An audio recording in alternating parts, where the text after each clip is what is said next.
السلام علیکم ورحمۃ اللہ وبرکاتہ۔ الحمد للہ حمدا موافیا لنعمہ مکافیا لمزیدہ، والصلاة والسلام علی سیدنا محمد وآلہ وصحبہ وجنودہ، اما بعد، قال اللہ سبحانہ وتعالی: فاعوذ باللہ من الشیطان الرجیم، بسم اللہ الرحمن الرحیم۔ من عمل صالحا من ذکر او انثى وهو مؤمن فلنحيينه حیاة طیبہ، صدق اللہ العظیم۔ وقال النبی صلی اللہ علیہ وسلم: کل امتی يدخلون الجنہ الا من ابى، قیل ومن یابى یا رسول اللہ؟ قال: من اطاعنی دخل الجنہ ومن عصانی فقد ابى، او کما قال رسول اللہ صلی اللہ علیہ وسلم۔ محترم بزرگ دوستو، عزیزانی بھائیوں، ہمارے بزرگوں میں ایک بہت بڑی شخصیت گزری ہیں، حضرت حسن بصری رحمۃ اللہ علیہ۔ اللہ تعالیٰ نے بڑی خوبیوں اور کمالات سے نوازا تھا۔ اس بندے کی برکتوں سے ہزاروں انسانوں کے دلوں کو اللہ پاک نے بدلا۔ بیان میں بڑی تاثیر اللہ پاک نے رکھی تھی، سینکڑوں اور ہزاروں کا مجمع ان کے بیانات سنا کرتا تھا۔ تو ایک مرتبہ بیان چل رہا تھا اور مرد بھی تھے، ایک طرف خواتین بھی بیٹھی تھی، تو حضرت بیان میں یہ ترغیب دے رہے تھے کہ لوگوں رات کو خوب توبہ تلا کیا کرو، خوب اللہ سے استغفار کیا کرو، اللہ رات میں اپنی رحمت کے دروازے کھول دیتا ہے۔ تو خواتین کے مجمع میں سے ایک بوڑھی اماں کھڑی ہوئی اور کھڑی ہو کر سوال یہ کیا کہ حضرت پہلے آپ یہ بتائیے کہ اللہ اپنی رحمت کے دروازے بند کب کرتا ہے جو آپ کھولنے کی بات کرتے ہیں؟ اللہ کی رحمت کے در تو دن رات کھلے ہوتے ہیں۔ بند وہ کرے جس کو نیند آتی ہو، بند وہ کرے جس کو اونگ آتی ہو، بند وہ کرے جس کو تھکن چڑھ جاتی ہو، دروازے بند وہ کرے جس کے ساتھ بیوی بچوں کے تقاضے ہوں۔ تو آپ یہ بتائیے اللہ اپنی رحمت کے دروازے بند کب کرتا ہے؟ تو حسن بصری رحمۃ اللہ علیہ نے فرمایا کہ یہ بوڑھی اماں مجھ سے زیادہ اللہ کو جانتی ہے۔ واقعی اللہ کی رحمت کے در کبھی بند نہیں ہوتے، البتہ اتنا ضرور ہے کہ بعض موقع ایسے شاندار ہوتے ہیں کہ جس میں اللہ کی رحمتیں بڑی جوش میں ہوتی ہیں اور اللہ تعالیٰ اپنے بندوں کے نوازنے کے اللہ پاک فیصلے کر رہا ہوتا ہے۔ اور ایسے اکثر مواقع اللہ تعالیٰ نے اس امت کو جو عطا فرمائے ہیں وہ جناب محمد رسول اللہ صلی اللہ علیہ وسلم کی برکتوں سے اللہ پاک نے عطا فرمائے۔ ہمارے نبی حضور پاک صلی اللہ علیہ وسلم کو اس بات کا بہت ٹینشن رہتا تھا اپنی امت کا کہ میری امت کی عمر بہت تھوڑی ہے۔ پچھلی قوموں میں ایسے لوگ گزرے جنہوں نے 500 سال تک اللہ کی عبادتیں کی، 300 سال تک اللہ کی عبادتیں کی، تو ہماری تو عمر ہی 60 سال میں ختم ہو جائے گی۔ 60 سال میں انسان اپنی آخرت کے لیے کیا کچھ کر پائے گا؟ 60 سال میں سے 15 سال تو بچپنے کے نکال دیجئے، پیچھے بچتے ہیں 45 سال، 15 سال سونے کے نکال دیجئے، پیچھے بچتے ہیں 30 سال، 15 سال کاروبار کے نکال دیجئے۔ کوئی بندہ 8 گھنٹہ آفس ورک کرتا ہو تو 8 گھنٹہ چلتا ہے، تو 15 سال تو کاروبار میں مائنس ہو گئے۔ پیچھے بچے 15 سال، ابھی بہت سارے کام کرنے باقی ہیں، کھانا پینا، نانا دھونا، شادی بیاہ، موت میت، دوست یار، چائے پانی، گھومنا پھرنا، یہ سارے اوقات کو جب مائنس کریں گے تو ہمارے پاس کیا بچے گا عبادت کے لیے؟ بہت کم وقت تو بچ رہا ہے۔ تو ہمارے نبی حضرت محمد صلی اللہ علیہ وسلم کو اس بات کا بہت فکر ہوتا تھا، اس لیے آپ کو دیکھنے والے صحابہ یوں فرمایا کرتے تھے حضرت کے بارے میں کہ متواصل الاحزان، اللہ کے رسول ہمیشہ غمگین رہا کرتے تھے، دائم الفکر، ہمیشہ فکر مند رہا کرتے تھے۔ لیست لہ راحت، کسی گھڑی آپ کو چین نہیں آتا تھا، طویل سخت اکثر اوقات خاموش رہتے تھے. لا یتکلم فی غیر حاجہ، بغیر حاجت کے بغیر گفتگو ہی نہیں فرماتے. تو کس بات کا غم ہے حضرت کو، کس بات کا درد ہے حضرت کو کہ کہیں میری امت آخرت کی دوڑ میں پیچھے نہ ہو جائے. تو آپ کے غم پر، آپ کی بے قراریوں پر، آپ کی برکتوں سے اللہ تعالیٰ نے اس امت کو وہ شاندار مواقع عطا فرمائے کہ جس میں بندہ تھوڑا کرے اور بے حساب اللہ پاک کی طرف سے لے کر جائے. شاندار مواقع اللہ پاک نے دیے، نیکیوں کا موقع. اللہ نے کسی قوم کو 5 نماز نہیں دی، اللہ نے امت محمدیہ کو 5 نمازیں عطا فرمائی، اور اس پر بھی اجر وہ شاندار عطا فرمایا. جب اللہ پاک نے ہمارے نبی کو معراج کی رات میں نمازیں دی ہیں تو 50 نمازیں دی ہیں. اللہ پاک نے ہی موسیٰ علیہ السلام کو چھٹے آسمان پہ کھڑا کروا دیا تھا کہ آئیں گے تو روک لینا. تو موسیٰ کلیم اللہ نے روک لیا. کہ جی حضرت کیسے رہی اللہ سے ملاقات؟ کا بہت شاندار. کیا ملا؟ کہ 50 نمازیں اللہ پاک نے مجھے دی. موسیٰ کلیم اللہ نے کہا جی 50 تو بہت زیادہ ہیں، آپ واپس جائیں، اللہ پاک سے درخواست کریں اللہ جی کچھ کم کر دیجیے. تو ہمارے نبی واپس ہو گئے. تو اللہ پاک نے فرمایا میرے محبوب ٹھیک ہے جی ہم 5 کم کرتے ہیں، آپ 45 لے کر چلے جائیں. موسیٰ کلیم اللہ پھر کھڑے تھے کہ نہیں جی یہ بھی بہت زیادہ ہیں، واپس جائیں کچھ اور کم کروائیں. واپس گئے تو پھر 5 کم ہو گئی.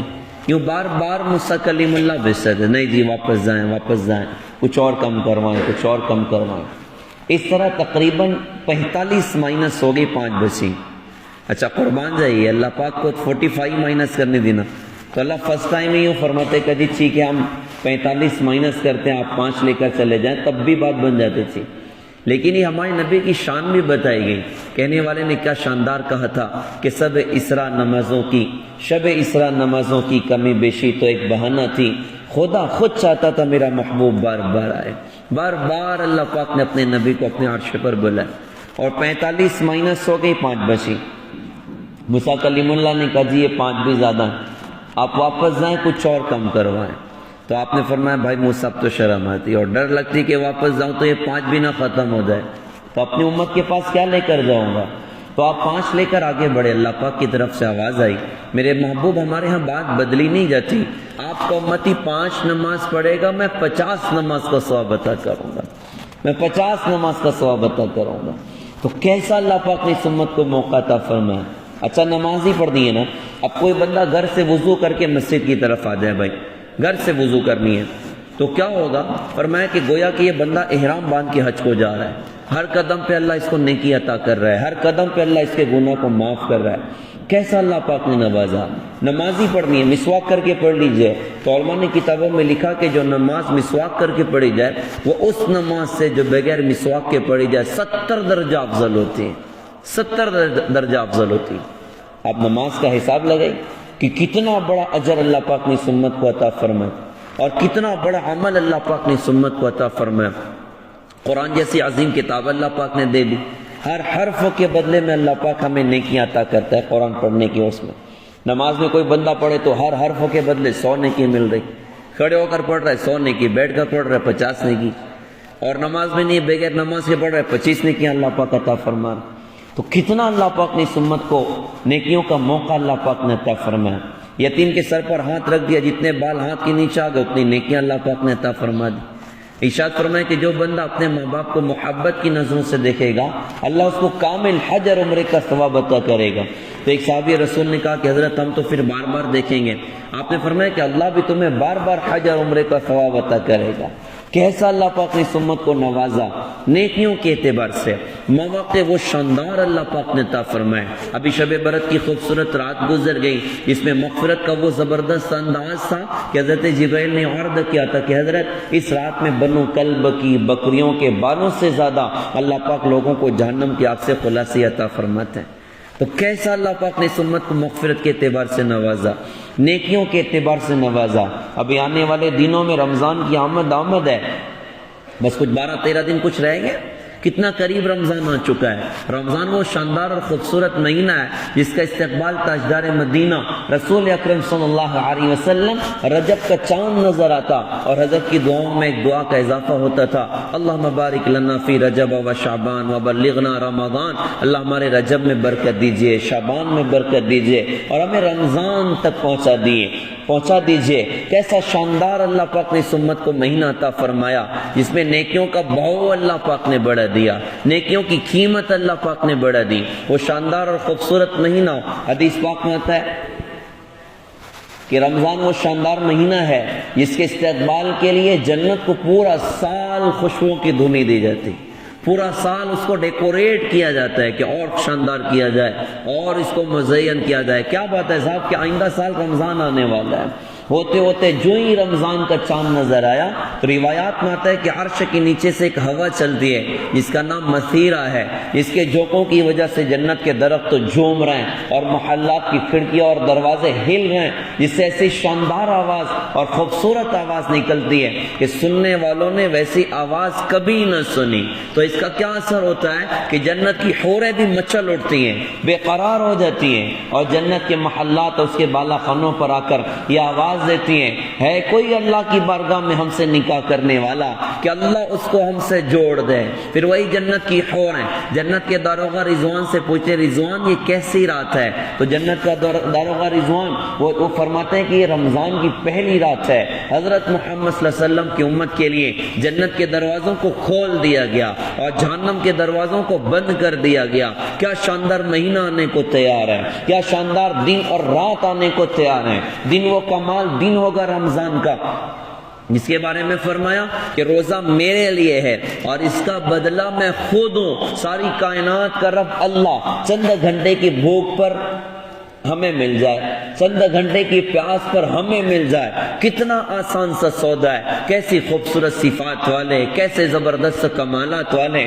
اور کیسے زبردست حکومت والے، وہ اللہ چند گھنٹے کی بھوک پر ملنے کو تیار ہیں، چند گھنٹے کی پیاس پر ملنے کو تیار ہیں۔ تو روزہ کیا شاندار عطا فرمایا اور راتیں کیا کمال عطا فرمائی کہ رمضان کی راتوں میں ہر رات میں اللہ پاک کی طرف سے اعلان ہے کوئی مانگنے والا عطا کر دیا جائے، کوئی ہے توبہ کرنے والا اس کی توبہ قبول کر لی جائے، ہے کوئی مغفرت کا چاہنے والا اس کی مغفرت کی جائے۔ کون ہے جو غنی کو قرض دے؟ ایسا غنی جو نہ دھار نہیں اور ایسا پورا پورا ادا کرنے والا جو ذرا بھی کمی نہیں کرتا۔ اللہ پاک کی طرف سے آسمانی دنیا سے اعلان لگے گا، کوئی مانگنے والا ہو تو آ جائے، کوئی توبہ کرنے والا ہو تو آ جائے، کوئی مغفرت کا چاہنے والا ہو تو آ جائے۔ آج اللہ تمہیں نوازنے کے لیے تیار ہے، آج اللہ پاک تمہیں دینے کے لیے تیار ہے۔ کیا راتیں اللہ پاک نے عطا فرمائی، پھر ایک خوبصورت عمل ملا سرکار دو عالم صلی اللہ علیہ وسلم کی برکتوں سے کہ عشاء کی نماز کے ساتھ تراویح کا اہتمام ہم لوگ کر رہے ہوتے ہیں، جس کے ایک ایک سجدوں پر اللہ 1,500 نیکیاں اللہ پاک اپنے بندوں کو عطا فرماتے ہیں، اور ایک سرخ یاقوت کا ایسا محل اللہ پاک جنت میں دیتے ہیں کہ جس کے 60,000 گیٹ ہیں اور ہر گیٹ پر ایک سیپریٹ سونے کا محل اللہ پاک نے تیار کیا۔ ایک سجدے پر اللہ پاک اتنا کچھ عطا کر رہا ہے تو 20 رکعت کے سجدوں پر کیا کچھ اللہ پاک عطا کرے گا، اور پورے رمضان کی تراویح کے اہتمام پر کیا کچھ اللہ پاک اپنے بندوں کو عطا کرے گا۔ کیسے شاندار اللہ پاک نے نیکیوں کا موقع عطا فرمایا، کیسے زبردست دن دیے، کیسے زبردست راتیں عطا فرمائی۔ پہلا عشرہ اللہ کی رحمت ہے، دوسرا عشرہ مغفرت کے فیصلے ہیں، اور تیسرا عشرہ جہنم کی آگ سے خلاصی کا زبردست مہینہ اللہ پاک نے عطا فرمایا۔ ان راتوں میں ایک رات وہ شاندار عطا فرمائی جس کو شب قدر کہا گیا، جس کو لیلۃ القدر کہا گیا، اس کے بارے میں قرآن میں فرمایا کہ 1000 مہینوں سے افضل رات ہے۔ گویا کہ کوئی بندہ ایک رات اللہ کی عبادت کر لے تو اس نے 80 سال سے زیادہ کا زمانہ اللہ کی عبادت میں گزار دیا۔ کسی بندے کو 10 شب قدر مل جائے تو 800 سال، اور کسی کو 20 شب قدر مل گئی تو 1600 سال سے زیادہ کا زمانہ گویا کہ اس بندے نے اللہ کی عبادت میں گزار دیا۔ ہمارے مالیگاؤں میں ایک بزرگ تھے حافظ یوسف صاحب جامنیری رحمت اللہ علیہ، فوت ہو گئے، دنیا سے رخصت ہے۔ مولانا زکریا صاحب رحمت اللہ علیہ کے خلفاء میں تھے، بعد میں پیر طلحہ صاحب نے بھی خلافت ان کو دی تھی۔ معمول بڑا عجیب تھا، تقریباً 38 سال تک رمضان کا چاند نظر آنے سے پہلے سہارنپور خانقاہ پہنچ جاتے تھے۔ رمضان کا چاند نظر آیا، ان کی زبان بند ہو گئی، اب دن رات قرآن قرآن قرآن قرآن قرآن. آپ کو کوئی بات کرنی آپ سلام کیجئے وہ جواب دیں گے. آپ کو کچھ کہنا آپ لکھ کر دیجئے وہ لکھ کر جواب دیں گے. ایک جملہ وہ پورا رمضان بات نہیں کرتے, ایک جملے کی کوئی بات نہیں, صرف دن رات قرآن قرآن قرآن. تو 38 سال اس طرح پورا رمضان کے اعتکاف کیا. عید کا چاند نظر آیا تو بات چالو ہو گئی بھائی, عید کا چاند نظر آیا تو بات شروع کر دی. تو 38 شب قدر تو اللہ پاک نے اس کو دے دی نا, 38 شب قدر مل گئی.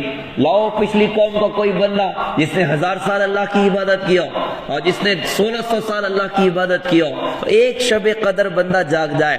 80 سال سے زیادہ کا زمانہ اس نے اللہ کی عبادت میں گزر دیا. اسی شب کے پانے کے لیے لوگ اعتکاف کے اہتمام کر رہے ہوتے ہیں. پیارے بھائیوں, ابھی سے ہم بھی نیت کریں انشاءاللہ کہ اللہ ہمیں موقع دے, ہم رمضان کے اخیر عشرے کا انشاءاللہ اعتکاف کریں گے. کیسی بڑی رات ہے جس کے بارے میں فرمائے کہ جبرائیل آسمانی دنیا سے وہ زمین پر اترتے ہیں, ایک سبز جھنڈا ہوتا ہے بیت اللہ پر گاڑ دیتے ہیں اور فرشتوں کی ایک بڑی جماعت اس کو پوری دنیا میں بکھیر دیتے ہیں کہ آج کی رات میں جو بندہ نماز پڑھ رہا ہو ان سے مصافحہ کرو, قرآن پڑھ رہا ہو مصافحہ کرو, دعائیں کر رہے ہیں ان کی دعاؤں پر آمین کہو. ساری رات عجیب سی کیفیت ہوتی ہے. اب جو بات اصل سنانی وہ یہ کہ رمضان کا استقبال ہمیں کرنا کیسے ہے, رمضان کی تیاریاں ہمیں کرنا کیسے ہے. حضرت جبرائیل جب واپس صبح صادق کے وقت اعلان کرتے ہیں فرشتوں کو, چلو بھائی واپس چلنے کا وقت ہو گیا, تو فرشتے کہتے ہیں حضرت بتائیے تو صحیح, اللہ پاک نے حضرت محمد صلی اللہ علیہ وسلم کی امت کے لوگوں کے ساتھ کیا معاملہ کیا. حضرت جبرائیل فرماتے ہیں کہ اللہ نے سب کو معاف کر دیا لیکن 4 لوگوں کو اللہ پاک نے معاف نہ کیا. جب ہمارے نبی نے یہ بات صحابہ کو سنائی تو صحابہ بہت حیران تھے, کہا کہ حضرت وہ کون ہے جنہیں اس رات میں اللہ تعالیٰ معاف نہیں کرتا. تو اللہ کے رسول نے فرمایا ایک تو شراب پینے والے کو اللہ پاک نے معاف نہ کیا, دوسرا ماں باپ کے نافرمان کو اللہ نے معاف نہ کیا, تیسرا تعلقات کے توڑنے والے کو اللہ نے معاف نہ کیا, چوتھا دل میں کینہ رکھنے والے کو اللہ تعالیٰ نے معاف نہ کیا. ہم لوگ رمضان کا استقبال کرتے ہیں. عام طور سے رمضان کا استقبال کیسے ہوتا ہے, میں اپنے شہر والے گاؤں کی سناؤں بھائی, اچھی کھجوروں کے ساتھ, ڈرائی فروٹس کے ساتھ اور تری کے مسالوں کے ساتھ, ڈھیر سارے کھانے پینے کے سامان کے ساتھ. بھائی رمضان آ رہا ہے تو سارے سامان گھر میں بھر لیے جائیں تاکہ کھانا ہے اور پکانا ہے اور رات میں ساری چیزیں چلنی ہیں. تو ہم یوں عرض کرتے ہیں کہ بھائی شوق سے لائیے اور ذوق سے لائیے, اپنے گھر کا صرف نہ لائیے بلکہ اللہ پاک نے آپ کو دیا ہے, آپ 10-15 ایسے غریب احباب, دوست احباب, رشتہ دار آپ اپنا سامان لا رہے ہو تو ان کا بھی لے کر آ جاؤ, اور رمضان سے پہلے ان کے گھر پہ بھی کھانے پکانے کے ڈھیر سارے سامان آپ مہیا کر دو کہ آپ کے بچے اگر اچھی سے رمضان گزار رہے ہیں تو کسی غریب کا بچہ بھی اچھی سے رمضان گزار لے,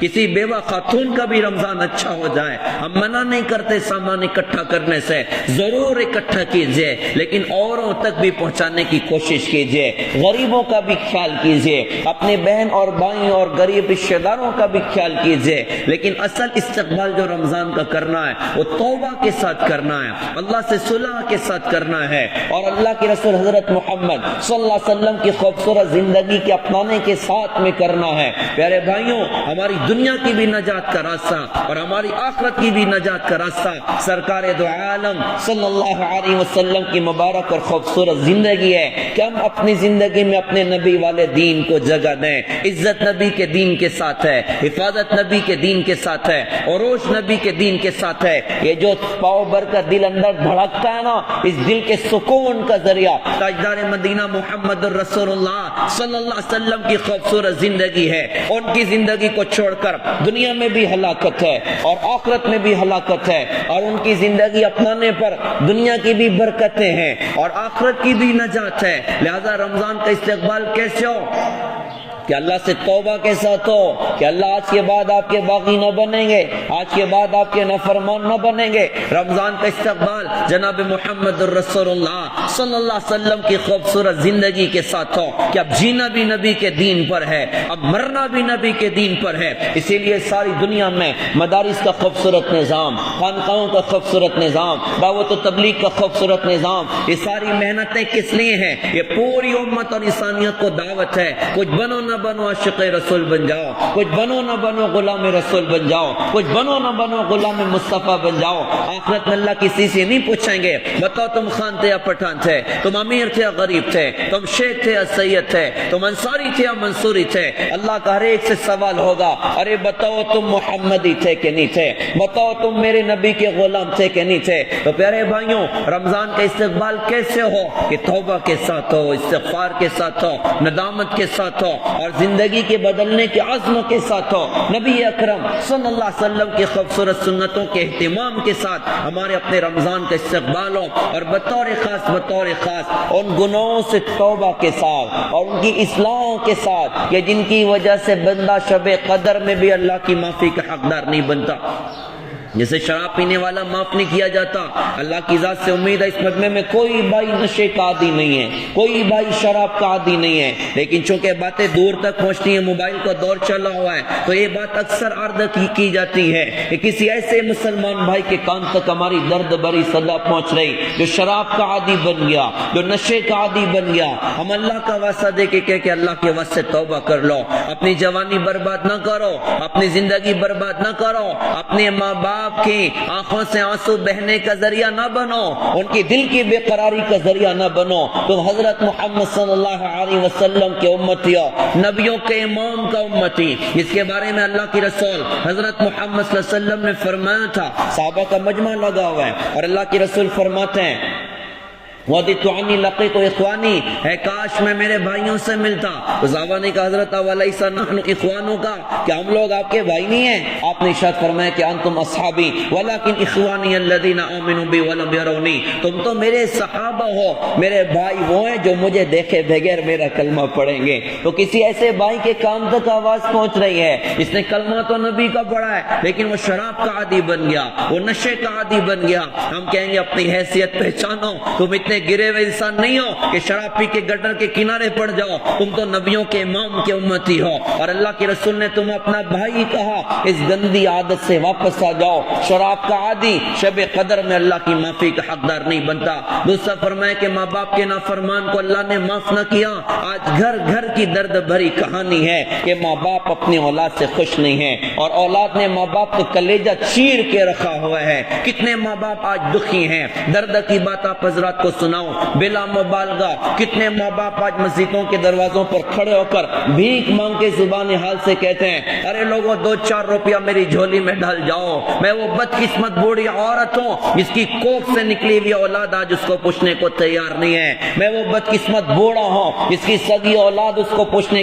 کو تیار نہیں ہے۔ اس بوڑھے نے اپنی جوانی گلائی اپنی اولاد کے مستقبل کے لیے، اپنے کالے بال سفید کر دیے اپنی اولاد کے مستقبل کے لیے، میرے بچے کا مستقبل اچھا ہو جائے، میرے بچے کی زندگی اچھی ہو جائے۔ وہ کھپاتا رہا، وہ گلتا رہا، اپنے آپ کو لٹاتا رہا، اپنے آپ کو کھپاتا رہا۔ آج بڑا ہونے کے بعد آج اولاد پوچھنے کو تیار نہیں ہے۔ ایک بڑے میاں، میں فجر کے بعد گزر رہا تھا ایک جگہ سے، دیکھا بڑے میاں فٹ پاتھ پہ سوئے ہوئے ہیں۔ میں نے کہا کہ چچا آپ کو گھر نہیں ہے، راستے پر سوئیں؟ تو بڑے میاں کے جملے آج بھی کان میں گونج رہے ہیں۔ کہا بیٹا گھر تو ہے، گھر میں بچوں نے گھر سے دھکا دے کے نکال دیا۔ اس بوڑھے باپ نے اپنی جوانی گھلائی تھی اولاد کے مستقبل کی خاطر، آج بچوں نے گھر سے دھکا دے کے اس بوڑھے کو نکال دیا ہے۔ اللہ کی رسول حضرت محمد صلی اللہ علیہ وسلم نے ماں باپ کی قیمت بتائی ہے۔ ہم اپنے ماں باپ کے خادم بنیں، ان کی دعا لینے والے بنیں، ان کی دنیا کا بھی بھلا چاہیں، ان کی آخرت کا بھی بھلا چاہیں۔ ٹھیک ہے، کسی درجے میں ہم کھلا لیتے ہیں، پلا دیتے ہیں، کبھی یہ بھی فکر ہوتی ہے کہ میری امی جنتی بن جائیں، میرے ابو جنتی بن جائیں۔ اللہ سے دعائیں بھی کیجئے کہ اللہ تعالیٰ میری امی کو جب تک آپ نے زندگی رکھی ہے مجھے خدمت کا موقع دیجئے، صحت عافیت ان کو دیجئے، اور جب مقدر میں جانے کا وقت آ جائے اللہ تعالیٰ میری امی کو ایمان کے ساتھ بلانا، اپنی رضا کے ساتھ بلانا، میرے ابا کو ایمان کے ساتھ بلانا۔ اللہ ہمیں حشر میں اس شان کے ساتھ کھڑا کیجئے اور جنت میں اس شان کے ساتھ داخلہ عطا فرمائیے کہ آگے آگے ہمارے بوڑھے ماں باپ چلتے ہوں اور پیچھے پیچھے ہمارے بیوی بچے اولاد چلتی ہو۔ ہمیں اپنے ماں باپ کے ساتھ جنت کا داخلہ دیجئے، اپنے ماں باپ کے لیے دعائیں کرنی چاہیں۔ تو ماں باپ کا نافرمان شب قدر میں معاف نہیں کیا جاتا، تعلقات کا توڑنے والا معاف نہیں کیا جاتا۔ ہم تعلقات جوڑنے والے بنیں۔ اللہ کے رسول حضرت محمد صلی اللہ علیہ وسلم امت کو جوڑنے کے لیے آئے، آپس میں پیار محبت کو پروان چڑھانے کے لیے آئے۔ ایک روایت میں آتا ہے کہ حشر کا میدان ہوگا، ایک ایسا بندہ لایا جائے گا کہ جس نے گناہ بہت کیے ہیں، اللہ فرمائیں گے اس کو جنت میں ڈالو، فرشتے کہیں گے اللہ اتنے گناہ اور جنت میں جانے کا فیصلہ، اللہ فرمائیں گے اس نے ایک موقع پر ایسی بات کہی تھی جس سے میرے ٹوٹے ہوئے بندے جڑ گئے تھے، اس کی جوڑ کی نیکی سارے گناہوں پر بھاری، اس کو جنت میں ڈال دو۔ اور ایک ایسا بندہ لایا جائے گا جس کی نیکیاں پہاڑوں کے برابر ہوں گی، اللہ فرشتوں سے فرمائیں گے اٹھا کے پھینکو اس کو جہنم کی آگ میں، فرشتے کہیں گے اللہ اتنی نیکیاں اور جہنم کا فیصلہ، اللہ فرمائیں گے اس نے ایک موقع پر ایسی بات کہی تھی جس سے میرے بندوں میں توڑ پیدا ہو گیا تھا، اس کے توڑ کا گناہ ساری نیکیوں پر بھاری، اس کو جہنم میں ڈال دو۔ تو تعلقات کا توڑنے والا معاف نہیں کیا جاتا۔ آج بھائی بھائی سے بات نہیں کر رہا ہے، بیٹا باپ سے بات نہیں کر رہا ہے، بہن بہن سے بات نہیں کر رہی، مسلمان کے آج خون کا پیاسا بن رہا ہے، تعلقات کا توڑنے والا معاف نہیں کیا جاتا۔ اور چوتھا فرمایا دل میں کینہ رکھنے والے کو اللہ نے معاف نہ کیا، کہتے ہیں انسان سے انسان کو کینہ نہیں اچھا، جس سینے میں کینہ وہ سینہ نہیں اچھا۔